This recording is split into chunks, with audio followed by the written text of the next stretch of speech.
আপনাদের মধ্যে অনেকে কমেন্ট করে যে ভাইয়া আমি এই লেখাগুলো শিখতে চাই, কিভাবে লিখব, কিভাবে শুরু করব।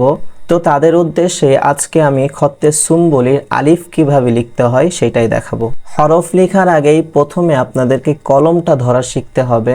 কিভাবে কলমটা ধরতে হয়, বাঁশ কলমের সামনের অংশটা কাটা থাকে আর মাথার দিকে একটু বাঁকা করা থাকে। আমরা সাধারণত যেভাবে কলম ধরি ঠিক ওইভাবেই ধরতে হয়, বাট এখানে পার্থক্যটা হচ্ছে যে সামনের যে বাঁকা অংশটা যেটা কাটা আছে সেইটাকে আমাদেরকে সামনে রাখতে হবে। কলমটাকে কালির মধ্যে চুবিয়ে কাগজের মধ্যে কলমের বাঁকা অংশটা রেখে ডান দিকে হালকা করে বাঁকা করে টান দিতে হবে। এটাকে বলা হয় নুক্তা। হরফ শেখার জন্য নুক্তাটা শেখা জরুরি। আমরা এক এক করে 5টি নুক্তা দিয়ে নিব। এরপর উপরে একটা নুক্তা দিয়ে নিচে একটা সমান রেখা দিয়ে নিব।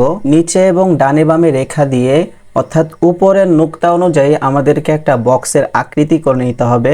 কাগজের মধ্যে দাগ দেওয়ার আগেই প্রত্যেকবার কলমটাকে কালির মধ্যে চুবিয়ে নিতে হবে, না হলে কলমের মাথা থেকে কালি বের হবে না, এটা মাথায় রাখবেন। উপরের বাম দিকের রেখার উপর কলম রেখে নিচের ডান দিকের রেখা পর্যন্ত লম্বালম্বিভাবে টান দিলে আলিফ হয়ে যাবে। আখের কথা হলো খত্তে সুম্বলির আলিফ লিখতে হলে এই বিষয়গুলো মেনেই আপনাদেরকে আলিফ লেখার চেষ্টা করতে হবে। তো একটা সময় যখন আপনাদের হাত ঠিক হয়ে যাবে, তো আপনি যেইভাবেই টান দেন না কেন আপনাদের আলিফটা সুন্দর করে হবে। তো আজ এই পর্যন্তই, দেখা হবে নতুন কোনো ভিডিওতে। আসসালামু আলাইকুম ওয়া রাহমাতুল্লাহি ওয়া বারাকাতুহু।